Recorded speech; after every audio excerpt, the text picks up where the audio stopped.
آج بڑی خوشی کی بات ہے کہ میرے ساتھ ہمارے مظفر گڑھ سے رکن قومی اسمبلی نوابزادہ افتخار علی خان صاحب بھی ہیں، اور سچی بات یہ ہے کہ خود ایم این اے ہیں، ان کا اپنا نام ہے، لیکن یہ فرزند ہیں نوابزادہ نصر اللہ خان صاحب کے، جو ایک پاکستان کی جو جمہوری تاریخ ہے اس میں جو جد و جہد کرنے والے بڑے نام ہیں ان میں نوابزادہ نصر اللہ خان صاحب کا نام ہے، اور یہ ہمارے لیے خوشی کی بات ہے کہ ان کے جو فرزند ہیں وہ پاکستان پیپلز پارٹی کے ٹکٹ پر مظفر گڑھ سے جو ہے وہ ایم این اے منتخب ہوئے ہیں۔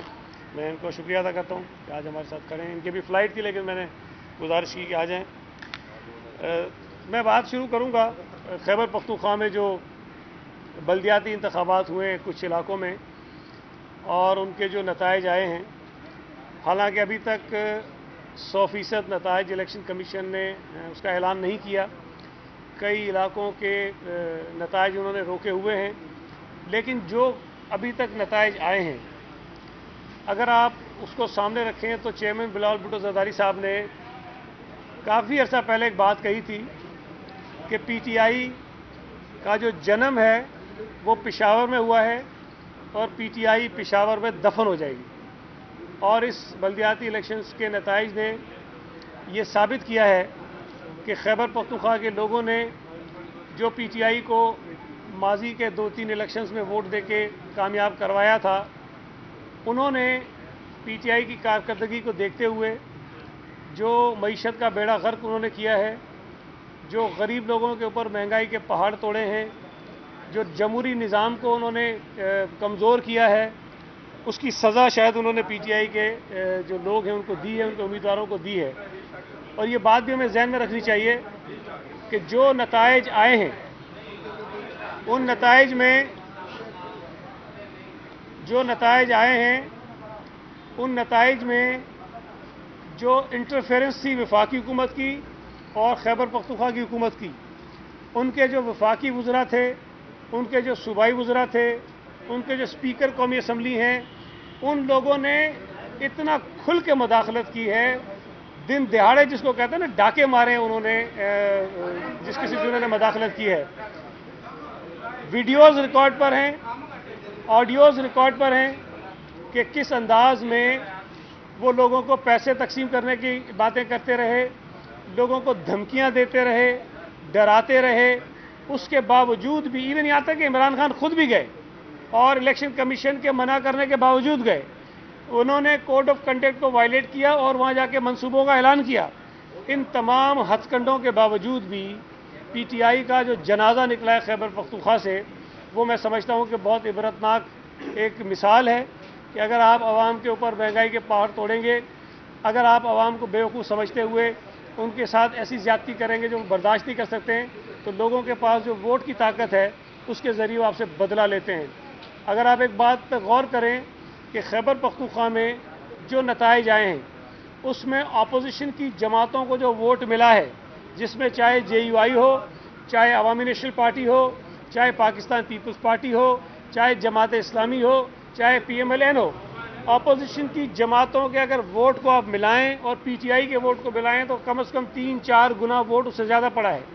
یہاں تو اگر ساری جماعتیں تو ایک طرف، اگر 2 جماعتیں بھی کوئی اپوزیشن کے آپس میں مل کے لڑ دیتی تو پی ٹی آئی کے پاس جو کچھ نشستیں آئی ہیں شاید وہ بھی نہیں آتی۔ تو میں یہ سمجھتا ہوں کہ خیبر پختونخوا کے آدھے اضلاع میں جو بلدیاتی الیکشنز ہوئے ہیں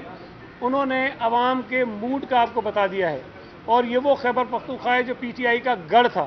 یہ وہ خیبر پختونخوا ہے جہاں پی ٹی آئی نے جنم لیا، وہ خیبر پختونخوا ہے جہاں پی ٹی آئی نے باقی تمام جماعتوں کو ایک طرح سے فارغ کر دیا تھا۔ اس علاقے میں اگر پی ٹی آئی کا یہ حشر ہو سکتا ہے تو آپ اندازہ لگا لیجئے کہ صوبہ سندھ کے بلدیاتی الیکشن میں کیا ہوگا، پنجاب کے بلدیاتی الیکشن میں کیا ہوگا، اور بلوچستان کے بلدیاتی الیکشن میں کیا ہوگا۔ مجھے 100% امید ہے کہ سندھ میں تو انشاءاللہ تعالی جو تھوڑی بہت ان کو زبردستی سیٹیں ملی تھیں اس میں بھی ان کا اشر برا ہونا، لیکن مجھے امید ہے کہ پنجاب میں بھی جس طرح پاکستان پیپلز پارٹی کا ووٹ بینک بڑھ رہا ہے، اس کی مقبولیت میں اضافہ ہو رہا ہے، پیپلز پارٹی کی کارکردگی بھی اچھی ہوگی اور دیگر اپوزیشن جماعتیں بھی جو ہیں وہ پی ٹی آئی کو بہت ٹف ٹائم دیں گی اور ان کو وہاں سے فارغ کریں گی۔ ایک اور بات کر لیتا ہوں پھر آپ کے سوال لے لیں گے، بلکہ نوابزادہ صاحب سے تھوڑی بات کرا لوں گا۔ ایک تو جو بات میں بار بار سنتا ہوں اس کی وضاحت بڑی ضروری ہے، لوگ اکثر ہمارے کہتے ہیں نیا بلدیاتی نظام قبول نہیں ہے صوبہ سندھ میں۔ صوبہ سندھ میں کوئی نیا بلدیاتی نظام نہیں آیا. بلدیاتی نظام وہی ہے جو 2013 کے قانون کے تحت بنا تھا. بلدیاتی نظام وہی ہے جس پہ پچھلی بلدیاتی نمائندوں نے اپنی مدت پوری کی ہے. ہاں، ہم نے اس کو بہتر کرنے کے لیے اس میں ترامیم ضرور کی ہے، اس کو امپروو کیا ہے، اس کو ہم نے ٹھیک کیا ہے. تو یہ جو لوگوں کو ایک گمراہ کرنے کی کوشش، نیا نظام نامنظور، یہ بینر بھی لگا دیے، کوئی نیا نظام نہیں ہے، نظام پرانا ہی ہے. ایک اور چیز کہ مہنگائی جو ہے وہ بہت زیادہ بڑھ گئی ہے. بجلی کی قیمتیں پھر بڑھانے کی بات ہو رہی ہے. گیس کا بحران پورے ملک میں ہوگا، لیکن کراچی میں لوگوں کے اوپر جو اس وقت مصیبت ٹوٹی ہوئی ہے گیس کے بحران کی وجہ سے، اس کو آپ سب بھگت رہے ہوں گے. اور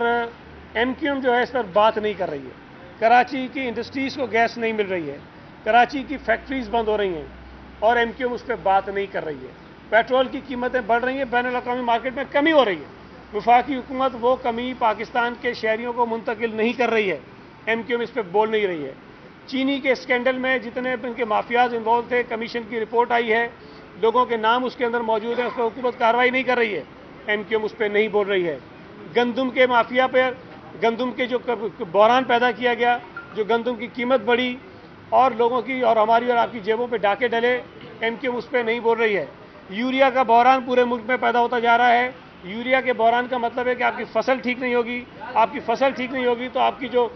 فوڈ آئٹمز ہیں ملک میں وہ آپ کو امپورٹ کرنے پڑیں گے. پاکستان کی معیشت پر مزید بوجھ پڑے گا اور پاکستان کے لوگوں کو مہنگی اشیاء ملیں گی، لیکن اس پر بھی ایم کیو ایم خاموش ہے. تو وہ جماعت جو یہاں ٹھیکیدار بنی ہوئی ہے کہ کراچی کے لوگوں کے حقوق کی ہم بات کرتے ہیں، ہمارے دور حکومت میں بار بار پیٹرول کی قیمتیں بڑھنے پہ استعفے دینے والے، حکومتیں چھوڑنے والے، آج ان کے منہ سے ایک لفظ نہیں نکلتا اور وہ خاموش ہیں. اور صرف اس صوبے کے اندر لوگوں میں نفرتیں پیدا کرنے کے لیے، دوریاں پیدا کرنے کے لیے، لڑائی کروانے کے لیے اپنی سازشوں میں مصروف ہیں، لیکن عوام کے ایشوز پر جو ہے وہ بات کرنے کو تیار نہیں ہیں. میں صرف یہ چاہوں گا اس ملک کے لوگوں سے، خیبر پختونخوا کے لوگوں سے، پنجاب کے لوگوں سے اور خاص طور پہ کراچی کے لوگوں سے کہ ماضی میں جو کچھ غلطیاں ہوئی ہم سب سے، جو کچھ غلطیاں کراچی کے شہریوں نے کی کہ غلط طریقے سے کسی اور لہے میں بہہ کر ووٹ دیے ایم کیو ایم کو، لسانیت کی بنیاد پہ دیے ہوں، کسی اور بنیاد پہ دیے ہوں، اب آپ کے پاس امید کی کرن بلاول بھٹو زرداری ہے. خیبر پختونخوا کے لوگوں نے پتہ نہیں کیا سوچ کر کون سی امیدیں باندھی تھی، پی ٹی آئی سے ان کو ووٹ دیا، لیکن پنجاب کے لوگوں نے جس طرح ان کو ووٹ دیا، اب میں سمجھتا ہوں کہ پنجاب کے لوگ ہوں، کے پی کے لوگ ہوں، کراچی کے لوگ ہوں، بلوچستان کے لوگ ہوں، صوبہ سندھ کے دیگر اضلاع میں رہنے والے لوگ ہوں، ان کی امید کی کرن بلاول بھٹو زرداری ہے. جس طرح وہ آگے چل رہے ہیں، جس طرح وہ پاکستان کی سیاست کو آگے لے کے جا رہے ہیں، جس طرح وہ عوام کے ایشوز پہ بات کر رہے ہیں، میری گزارش ہوگی خاص طور پہ نوجوانوں سے کہ آپ کو نوجوانوں کو سیاست میں لانے کی بات کر کے ووٹ لیا گیا تھا. وہ 70 سال کا نوجوان جو ہے وہ کہتا ہے کہ جو 32-33 سال کا نوجوان ہے وہ بچہ ہے. تو جو شخص نوجوانوں کو الیکشن میں جھوٹے وعدے کر کے ووٹ لینے کے لیے استعمال کرتا ہو، لیکن اگر کسی پارٹی کی لیڈرشپ جوان ہے تو کہتا ہے جی اس کو ووٹ ہے تو نوجوان آگے بڑھیں، بلاول بھٹو زرداری کا بازو بنیں اور پاکستان کے اندر ایک نئی بدلتی ہوئی صورتحال میں اپنا بہتر مستقبل تلاش کریں. میں تھوڑی سی گزارش کروں گا نوابزادہ صاحب سے بات کرنے پھر ہم چلتے ہیں. بسم اللہ الرحمن الرحیم. میں گزارش کرنا چاہوں گا کہ پنجاب کے اندر اس وقت پاکستان پیپلز پارٹی کا گراف جس طرح بڑھ رہا ہے اور جس طرح سعید بھائی نے بات کی ہے کہ انشاءاللہ تعالی کے پی کے میں جس طرح رزلٹ آیا ہے اور انہوں نے کے پی کے لوگوں نے پی ٹی آئی کو مسترد کیا ہے، انشاءاللہ تعالی پنجاب بھی پی ٹی آئی کو مسترد کرے گا. آپ نے دیکھا کہ جو 2-3 وہاں پہ اب ضمنی الیکشنز ہوئے ہیں، تمام جماعتوں کے ووٹ بینک جو ہے وہ نیچے آیا ہے اور خاص طور پہ پی ٹی آئی کا 15-20 ہزار ووٹ ان کا نیچے آیا ہے، صوبائی حلقوں میں بھی اور قومی میں بھی. اور صرف پاکستان پیپلز پارٹی نے وہاں پر جہاں پر 2-3 ہزار ووٹ لے رہی تھی وہاں پہ 30-35-40 ہزار ووٹوں تک پاکستان پیپلز پارٹی گئی ہے ان ضمنی الیکشنز میں. تو انشاءاللہ تعالی ہمیں امید ہے کہ آنے والے بلدیاتی الیکشنز میں پاکستان پیپلز پارٹی اپنا بھرپور وہاں پر طاقت کا مظاہرہ بھی کرے گی اور دوبارہ ہم پنجاب کے اندر جو ہمارا کھویا ہوا مقام ہے، ہمارے ریوائول ہوگا، ہم وہ انشاءاللہ حاصل کریں گے. اور ایک بات میں اور گزارش کروں گا کہ جس طرح سعید بھائی نے کہا ہے کہ ایگریکلچر ڈپارٹمنٹ اس وقت اتنا زیادہ کسان پریشان ہے کہ جب کاشت کا وقت تھا ہمیں ڈی اے پی نہیں مل سکی، اسے اگر ملی ہے تو 10 سے 11,000 روپیہ فی بیگ، اور اسی طرح یوریا کھاد وہ جب اب ہمیں پہلا پانی دینا ہے فصل کو تو اس کے لیے وہ اویلیبل نہیں ہے، اور اس صورت میں جب اوسط نہیں ہوگی ہمارا کاشتکار جو ہے وہ 18-1900 روپے فی 40 کلو گرام کس طریقے سے گورنمنٹ کو یا سرکاری گودام میں گندم دے گا، جبکہ اس کی اپنی لاگت اپنی کاشت بھی نہیں آ رہی ہوگی۔ تو اس وقت جو ہمارا ملک زراعت پہ 70% زراعت پر مشتمل ہے، اکانومی اس کی حالت یہ ہے کہ انہوں نے تباہ کر کے رکھ دیا ہے جی۔ تھینک یو جی۔ بس اس کے بعد سید بھائی یہ بتائیں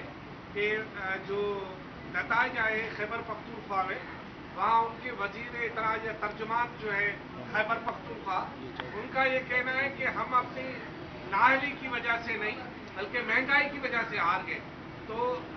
مہنگائی تو لازمی انہوں نے بہت کی، اس سے تو زیادہ ان کے بھیانک نتیجے آنے چاہیے۔ تو آپ سمجھتے ہیں صرف مہنگائی کی وجہ سے ہارے یا پٹھانوں نے کروٹ بدلا ہے؟ سہیل بھائی اسی میں ایڈ کر لیجیے گا، وزیر اعظم کہتے ہیں کہ جو پہلے مرحلے میں بلدیاتی الیکشن میں ہم نے بہت ساری غلطیاں کی ہیں، کیا صرف یہی غلطیاں ہیں یا نہیں؟ اس نے ایک اور بھی بات کی، اس نے کہا اگلے میں خود دیکھوں گا، اگلے میں خود دیکھوں گا۔ دیکھیں ایک سیکنڈ ضرور، پہلی بات جو آپ نے کہی ہے نا، ویسے اتفاق ہے جی کہ کل ہی خیبر پختونخوا کی اسمبلی نے شوکت ترین کو سینیٹر منتخب کیا ہے، اور اس لیے منتخب کیا ہے کہ شاید ان کو وہ وزیر بنائیں گے خزانہ کا۔ اور کچھ عرصہ پہلے آپ کو یاد ہوگا کہ جو حفیظ شیخ صاحب تھے وہ بھی وزیر تھے، اور ان کو بھی سینٹ کا ٹکٹ دیا گیا کہ قومی اسمبلی سے وہ اسلام آباد سے سینیٹر بنے، اور اس کے بعد ان کو دوبارہ آگے کنٹینیو کریں۔ پھر جب وہ ہار گئے تو ان کو پتہ چلا کہ ملک میں جو مہنگائی ہوئی ہے اس کا ذمہ دار حفیظ شیخ ہے، تو اس کو حفیظ شیخ کو انہوں نے فارغ کر دیا۔ تو یہ مجھے ڈر لگ رہا ہے، سچی بات ہے، میں جتنا شوکت ترین کو جاتا ہوں بطور انسان وہ اچھے آدمی ہیں، لیکن جہاں پھنس گئے ہیں نا وہ رضیہ گنڈوں میں پھنس گئی ہے۔ اور جو مجھے مستقبل نظر آ رہا ہے، مجھے ڈر لگ رہا ہے کہتے ہوئے، یہ ایک مرتبہ آپ لوگوں نے سوال کیا تھا جو حماد اظہر کو بنایا تھا، تو مجھے پوچھا تھا کہ اس کو بنا دیا، تو میں نے کہا 6 مہینے نہیں چلے گا، وہ بیچارہ 6 دن بھی نہیں چلا۔ تو شوکت ترین صاحب سینیٹر تو بن گئے ہیں وزیر بننے کے لیے، لیکن مجھے ڈر ہے کہ اگلا جو قربانی کا بکرا ہوگا کہ مہنگائی کس کی وجہ سے ہو رہی ہے، اور کے پی کے میں الیکشن ہم کیوں ہار گئے، چونکہ انہوں نے خود کا مہنگائی کی وجہ سے، تو اس کی جو چھری ہے وہ آ کر شوکت ترین کے اوپر گرے گی، اور وہ نہ صرف وزارت سے جائیں گے بلکہ سینٹ سے بھی جائیں گے۔ تو یہ ذہن میں رکھیے گا۔ دوسری بات آپ نے کہی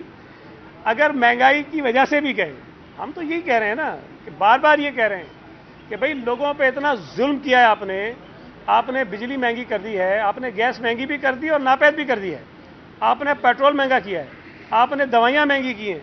آپ نے آٹا مہنگا کیا ہے، آپ نے چینی مہنگی کی ہے، آپ نے دالیں مہنگی کی ہیں، آپ نے گھی مہنگا، کون سی ایسی چیز ہے لوگوں کے استعمال کی جس کو آپ نے بخشا ہو؟ اور پھر سونے پہ سہاگا آپ کہتے ہیں یہ سارے مافیاز ہیں، اور پھر اس پہ سونے پہ سہاگا ان مافیاز کو کہتے ہیں چھوڑوں گا نہیں، اور پھر اس پہ سونے پہ سہاگا کہ ان کو آپ کرتے کچھ نہیں۔ تو یہ لوگ اتنے بیوقوف نہیں ہیں۔ میں ہمیشہ کہتا ہوں کہ لوگ جب ووٹ کے ذریعے فیصلہ کرتے ہیں تو اس کے پیچھے کوئی نہ کوئی ریزننگ ضرور ہوتی ہے۔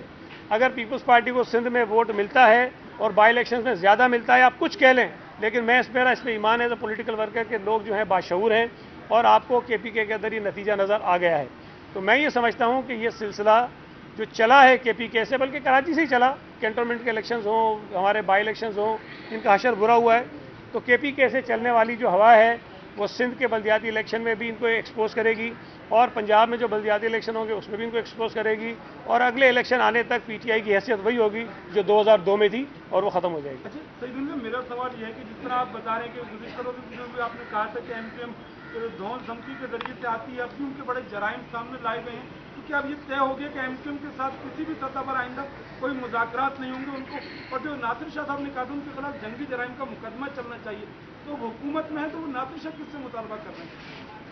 یا جو میری معلومات ہے جنگی جرائم پہ صوبائی حکومت پتہ نہیں کر سکتی ہے کہ نہیں کر سکتی ہے؟ حکومت تو بھیجے گی، صوبائی حکومت شاید نہیں کر سکتی ہے۔ دیکھیے دوسری بات میں کہہ دوں، یہ بار بار میں کہہ چکا ہوں، جب ایم کیو ایم اپنے عروج پہ تھی اور یہ بہت زیادہ چیزیں ہو رہی تھیں، اور لندن کی جو آل پارٹیز کانفرنس ہوئی تھی اس میں جب ساری جماعتوں نے کہا کہ ایم کیو ایم سے کوئی مذاکرات نہیں کرنے، تو پیپلز پارٹی کا یہ موقف تھا۔ اور اس کے بعد شہید محترمہ بے نظیر بھٹو جب پاکستان واپس آئیں، جب ان کے قافلے پر حملہ ہوا تھا کارساز پر، اس کے بعد بھی ایم کیو ایم کا ایک ڈیلیگیشن ان سے ملنے آیا، حالانکہ ہمارے تعلقات بہت کشیدہ تھے. لیکن جو محترمہ کا کہنا تھا کہ ایم کیو ایم کے اندر جو پولیٹیکل لوگ ہیں، جو سیاسی لوگ ہیں، جو سیاست کرنا چاہتے ہیں، جن کی اپروچ سیاسی ہے، ان کے ساتھ بات چیت کرنے میں کوئی حرج نہیں، اور شاید زیادہ ضروری ہے کہ جو ایسے لوگ جو سیاست سے ہٹ کر کسی اور طریقے سے لوگوں کی رائے بدلنا چاہتے ہوں، ان کو آپ نے پیچھے لے جانا ہے، دھکیلنا ہے، تو پولیٹیکل لوگوں کو آپ اسپیس دیں. اور میں آج بھی یہ کہتا ہوں، میں نے بار بار کہا ہے کہ میں اگر یہ کہوں کہ ایم کیو ایم کا ووٹ بالکل نہیں ہے تو یہ غلط بات ہے. ایم کیو ایم کا ووٹ ہے شہری علاقوں میں، لیکن یہ الگ بات ہے کہ اتنا نہیں ہے جتنا ماضی میں وہ لے لیتے تھے. اگر کسی سیاسی جماعت کے پاس ووٹرز ہیں، ان کا ووٹ ہے، ان کا مینڈیٹ ہے، تو میں اس بات کا قائل نہیں ہوں کہ ہم اس کو مسترد کریں. ہمیں اس بات کو ایکسیپٹ کرنا چاہیے، ہم بات چیت کرنے کو بالکل تیار ہیں. لیکن اگر ایم کیو ایم اپنی ماضی کی روش کو آگے بڑھائے گی کہ لوگوں کو لسانی بنیادوں پہ تقسیم کرے گی یا خوف و دہشت کی بنیاد پر ووٹ لینے کی کوشش کرے گی، تو ظاہر ہے کہ پھر ہم اس سے ایگری نہیں کرتے. سلیقین صاحب، فواد چودھری کا بیان ہے، اس کا کہنا ہے کہ کے پی کے میں جو ہے پی ٹی آئی کا گراف بڑا ہے. اس کا مثال یہ ہے کہ جو آزاد امیدوار ہیں وہ ہماری حمایت سے جیت کے آئے ہیں. اس کے بارے میں یار جو پوری دنیا کہہ رہی ہے وہ کسی ایک طرف ہے، اور فواد چودھری جو کہہ رہا ہے وہ ایک طرف ہے. اس کا فیصلہ میں لوگوں پہ چھوڑتا ہوں. میں صرف ایک چیز کہوں، انہوں نے یہ بھی کہا کہ یہ سارے ووٹ اگر ملا لیں تو ہمارے زیادہ ہیں. تو بھائی جو نتیجہ کہیں کا بھی آیا، کسی ایک کونسل کا اٹھا کے دیکھ لیجیے آپ، وہ میئر کا ہو، تحصیل کا ہو، کہیں کا اٹھا کے دیکھ لیں. ایک پی ٹی آئی ہے، چلیں ایک آزاد، اس کے سارے آزاد ان کے حصے میں ڈال دیں، جتنے بھی ہیں سب پی ٹی آئی کے تھے، میں مان لیتا ہوں. ان کے ووٹ ملا لیں، جے you I, Peoples party, Jamaat Islami, known league اور این پی کے ووٹ ملا لیں، آپ کو پتہ چل جائے گا. دیکھیں یہ بے شرمی اور ڈٹائی کی انتہا ہے کہ ذلت آمیز شکست ہوئی ہے. ان کے جو وہاں کے وزیر ہیں، جن کے حلقوں میں یہ ریزلٹس آئے ہیں، جو ہارے ہیں، وہ کہتے ہیں ہم ہار گئے. کوئی وجہ بتاتا ہے، کوئی بتا. یہ ڈٹائی ساتھ کہتا ہے ہمارا ووٹ بڑھ گیا ہے. تو اس پاگل پن کا کوئی علاج ہمارے پاس نہیں ہے. ایک سیکنڈ. 2018 میں جس طرح سے پی ٹی آئی فیضیاب ہوئی تھی، ابھی پورا فیض ہی پشاور میں تھا، لیکن پھر بھی فیضیاب نہیں ہو سکے. کیا بات کو الٹی چلیے؟ دیکھیں میں ایک بات بار بار کہتا ہوں کہ جس طرح 2018 میں یہ ہوا تھا نا، اس طرح کا کام روزانہ نہیں ہو سکتا ہے. اور اداروں کو بھی اپنی عزت، اپنا وقار، اپنا جو امیج ہوتا ہے اس کو قائم رکھنا بھی ضروری ہوتا ہے. تو یہ ظاہر ہے کہیں نہ کہیں ضرور احساس اس بات کا ہوگا کہ 2018 میں جو کچھ ہوا، جس طرح پی ٹی آئی کو کراچی سے اور باقی جگہوں سے جتوایا گیا، اگر اس چیز کو ہم کنٹینیو کرتے ہیں تو شاید پاکستان کی عوام اور دنیا اس کو تسلیم نہیں کرے گی. تو میرا یہ خیال ہے کہ جو کوششیں ہوئی ہیں الیکشن سے پہلے وہ آپ کے سامنے ہیں. یار وزیر کھل کے جا کے جلسوں میں کرتے رہے تقریریں، مجھے بتائیں نا، ایسا کوڈ آف کنڈکٹ تو کچھ اور کہتا ہے. ہم تو یوم تاسیس کے جلسے میں گئے تھے، تقریر بھی میں نے کوئی نہیں کی، مجھے نوٹس آ گیا، 50,000 جرمانہ بھی ہو گیا. وہ دادا گیری کے ساتھ تقریریں بھی کر رہے ہیں، پیسوں کی لالچ بھی دے رہے ہیں، دھمکیاں بھی دے رہے ہیں، کرتے رہے. تو یہ آسانیاں جو ہیں وہ پی ٹی آئی کے لوگوں کے لیے تھیں. لیکن میں یہ سمجھتا ہوں کہ جو جس طرف آپ کا اشارہ ہے، بدقسمتی سے پی ٹی آئی نے ماضی میں وہ بہت سارے سہارے استعمال کیے ہیں. اس مرتبہ بھی شاید الیکشن سے پہلے ان کو چھوٹ تھی، لیکن الیکشن کے دن وہ کرنا کسی کے بس کی بات نہیں تھی کہ زمین کو آسمان اور آسمان کو زمین کر دیں، 1 کو 20 اور 20 کو 1 کر دیں، ممکن نہیں تھی. یہ بتا دیجیے گا سعید صاحب، پہلے میں نے آپ سے سوال پوچھا تھا کہ اخبارات میں جعلی اشتہار چھپا ہے، اخبارات میں اس اخبار کے خلاف آپ نے کیا کارروائی کی؟ جس بندے نے اشتہار دیا، لوگوں سے پیسے لیے، 150 لوگوں سے وہ فرار کر گیا، انفارمیشن کی کیا ذمہ داری ہے اور افراد کے خلاف آپ نے کیا کارروائی کی؟ دیکھیں یہ میں نے بھی آپ کو اسے بتایا تھا، یہ کوئی ایک ایشو نہیں ہے، اس قسم کے واقعات ہوتے رہتے ہیں. اور بدقسمتی سے کچھ اخبارات، کچھ ادارے، کچھ ہمارے محکمے کے لوگ مل کے یہ کام کرتے رہتے ہیں. اور جب بھی یہ چیز ہمارے علم میں آتی ہے ہم اس پہ کارروائی کرتے ہیں. اور یہ ایک کوئی چیز نہیں ہے، یہ تو شاید ایک چھوٹا سا ایشو ہوگا، لیکن اس سے بڑے بڑے ایشوز ہیں جس پر ہم نے کارروائیاں کی اور ان چیزوں کو روکا ہوا ہے. اس کی جب تفصیل ساری آ جائے گی، سب فائنلائز کر لیں گے، میں آپ کو آگاہ کر دوں گا. جی سر، یہ خان صاحب نے کہا ہے کہ اب شکست کے بعد جو دوسرا مرحلہ ہوگا اس کی میں خود نگرانی کروں گا. تو اب تو میرے خیال میں آپ لوگوں کو شکست ہی ہوگی. ایک تو یہ، دوسرا آج پھر گورنر سے پی ایس پی کا وفد مل رہا ہے اور وہی بلدیاتی نظام. تو گورنر صاحب کو کیوں نہیں آپ کا ایک وفد جا کے سمجھاتا ہے کہ بھائی یہ معاملات ہیں، اور دوسرے صوبوں سے آپ کمپیریزن کیوں نہیں کرتے اپنے بلدیاتی نظام کو؟ دیکھیں پہلی جو بات آپ نے کہی، اب تک کا جو ریکارڈ ہے، خان صاحب نے جس چیز کا نوٹس لیا اور کہا کہ اس کی نگرانی میں خود کروں گا، وہاں بیڑا ہی غرق ہوا ہے. تو مجھے تو بڑی خوشی ہوئی. مجھے تو افسوس ہو رہا ہے کہ پہلے مرحلے میں انہوں نے کیوں نگرانی نہیں کی تاکہ یہ جو 12-15 پی ٹی آئی کے جیتے ہیں یہ بھی بیچارے فارغ ہو جاتے. لیکن اگلے مرحلے میں اگر وہ خود دے رہے ہیں تو بڑی مہربانی ان کی, اور میں ان سے گزارش کروں گا کہ اسلام آباد بیٹھ کے وہ کوئی کام نہ کریں, صرف پی ٹی آئی کے بلدیاتی الیکشن جو ہونے والے ہیں خیبر پختونخوا میں اس کی نگرانی کریں تاکہ اپوزیشن میں اور بڑی اچھی تعداد میں جیتے, اور پی ٹی آئی کا جو جنازہ تھوڑا بہت رہ گیا ہے وہ بھی نکل جائے اور وہ اتنی نیچے دفن ہو جائے کہ دوبارہ اس کے اندر نکلنے کی طاقت ہی نہ رہے. گورنر صاحب کی جو آپ نے بات کہی, دیکھیں گورنر صاحب کا جو آئینی طور پر رول ہے وہ یہ نہیں ہے جو وہ کر رہے ہیں. ان کا کام نہیں ہے کہ وہ اس قسم کے پولیٹیکل اسٹیٹمنٹ دیں. ان کا یہ کام نہیں ہے کہ اپوزیشن کے لوگوں سے مل کر اپنا مائنڈ بنائیں اور وہ مائنڈ بنانے کے بعد ہماری کسی بھی قانون سازی کے اوپر اعتراضات کریں. تو میں یہ سمجھتا ہوں کہ گورنر صاحب